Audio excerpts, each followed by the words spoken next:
Welcome back. After a federal judge found the state and federal government may have violated environmental laws by building Alligator Alcatraz in the middle of protected wetlands, she ordered it to be shut down. It will be remembered not just for its cruelty, but also for its cost to taxpayers, a $240 million marketing stunt. Joining me now to discuss that, as well as some of the big news surrounding FEMA, is Democratic Congressman Jared Moskowitz. Congressman, I'm curious as to your reaction to what appears to be the closing of Alligator Alcatraz. Good. I'm glad it's closed. It was a bad idea. It should never have been open. I've been to the facility, quite frankly. It was not a good use of taxpayer dollars. It was done on purpose to put it in the middle of the Everglades. And there were other ways that they could have done it. So I agree with the judge's order. I'm glad it's closed. Whether it's a good use of taxpayer dollars will have to be determined by other folks that will look at it. I think maybe James Comer Oversight could look at that since it's going to be federally reimbursed. He has jurisdiction rather than some of the other nonsense that he's doing.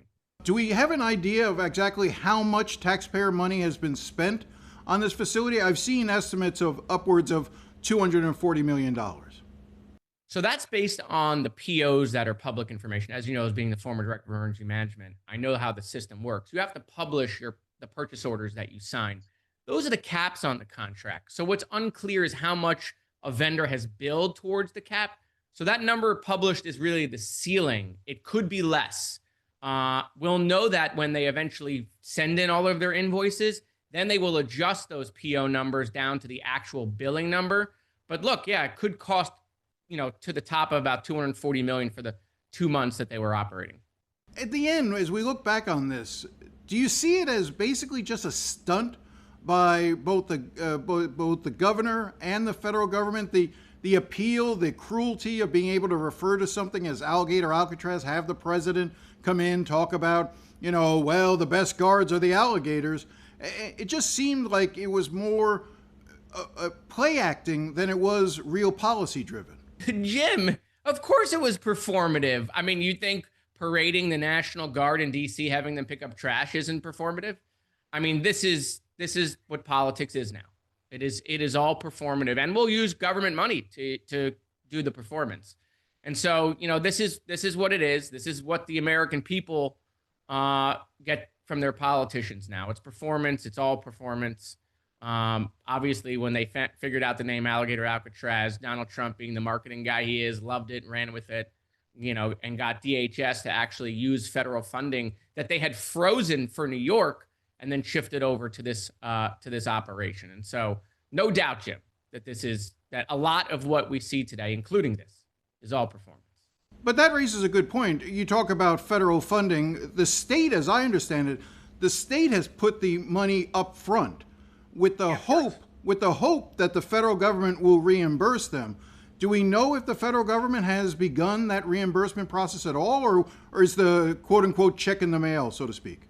So that's how all FEMA grants work, right? States, local governments, counties, right? They all have to put the money up front, and then they apply for reimbursement. There used to be something called expedited reimbursement, where you would get like 25% of the money up front, but Kristi Noem's gotten rid of that. That's going to be a huge problem when it comes into hurricane season, especially for fiscally constrained areas.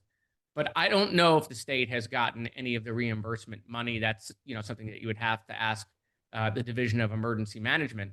Hopefully they do. Now, because it's closed, it's going to cost less than DHS had in that fund. In addition, in the big, beautiful bill, which I voted against, they put $150 billion in there for ICE. So there's definitely money that's available to reimburse the state of Florida. Hopefully they get their money back.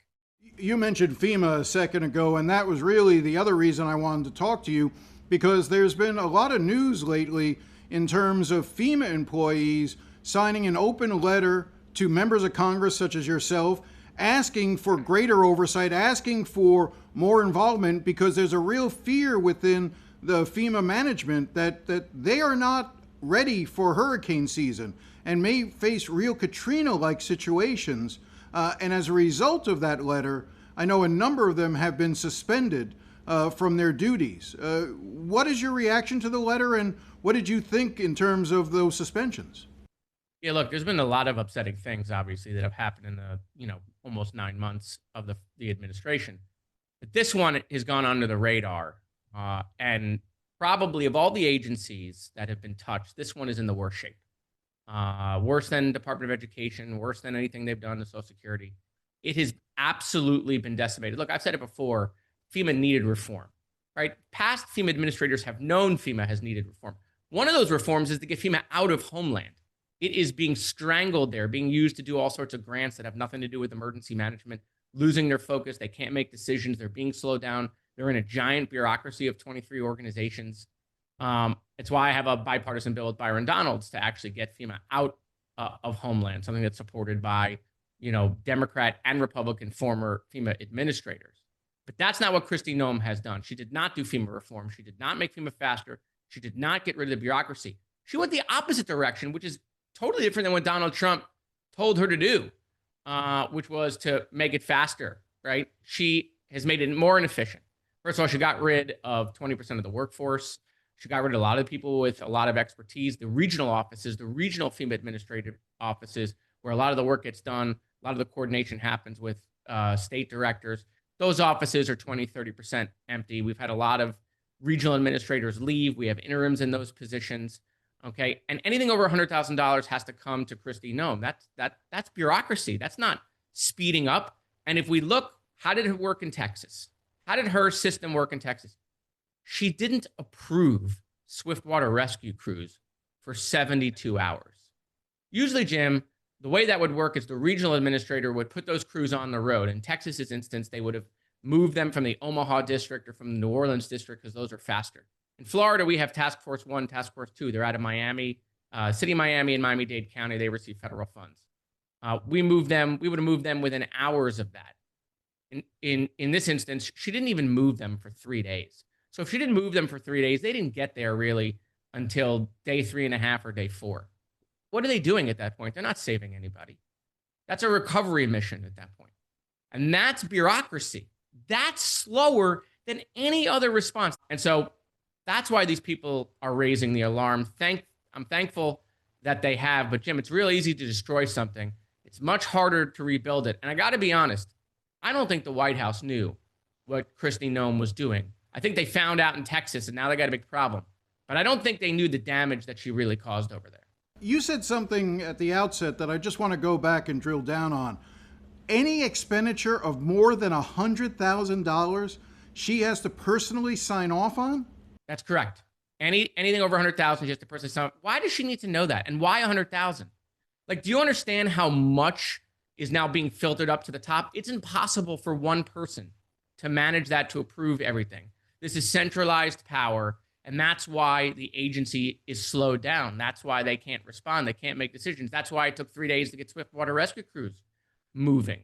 And so, no. And by the way, the director of that program of the swiftwater rescue crews, the Urban Search Task Force, resigned after Texas because they couldn't help. These people are in there to help. FEMA has to work in Americans' greatest time of need. These disasters hit Republicans, Democrats. These are nonpartisan places. I'm not saying they haven't made mistakes, that there aren't individuals there that haven't made mistakes in the past. But the agency itself wants to come in and help. The idea that they're being sidelined. And look, these states are not ready, Jim. Mississippi, Alabama, Louisiana, South Carolina, North Carolina, they get a big event. They're not ready. They get a Cat 4. They're not ready. California has another Northridge. Right? No one there has experience with that anymore. It's a long time ago. They're not ready. We get a big event outside of Texas and Florida. Okay. These states are going to need FEMA, and FEMA is not going to be there. I want to change gears for a second and talk about something that we're seeing across the country. We just saw Texas do a redistricting plan to try to wipe out 5 Democratic seats there. Indiana is being pressured to do the same. Ohio, other states are facing it. California now in response is trying to do their redistricting plan to voters to try to take out some Republican seats. And of course, Governor DeSantis is pushing for a plan here in Florida that would go after various districts, including your own. I realize there isn't a lot of substance yet in terms of there haven't been any proposed maps or any proposed changes, but just on a bigger level, how concerned are you by what you're hearing and seeing in Florida now as it comes to potentially redistricting, and do you feel imperiled? Well, look, this isn't about me. What's happening in the country in gerrymandering and redistricting in general, this is bad for the American people, and it's bad for Congress. Congress is not going to be able to function. You think it's bad now. Okay, 5 more seats in Texas. If it's 5 seats in California and they have no choice but to respond, this is the game that has been thrust upon them. If it's 2 in Ohio, 1 in Indiana, 1 in Missouri, and if it's 2 or 3 here, okay, then you're getting rid of these seats that matter in the general elections. Then we're back to more seats that only matter in the primary, people that won't compromise, people that won't pass bills, more performative politics, and more power than going to the executives. This is terrible for the American people.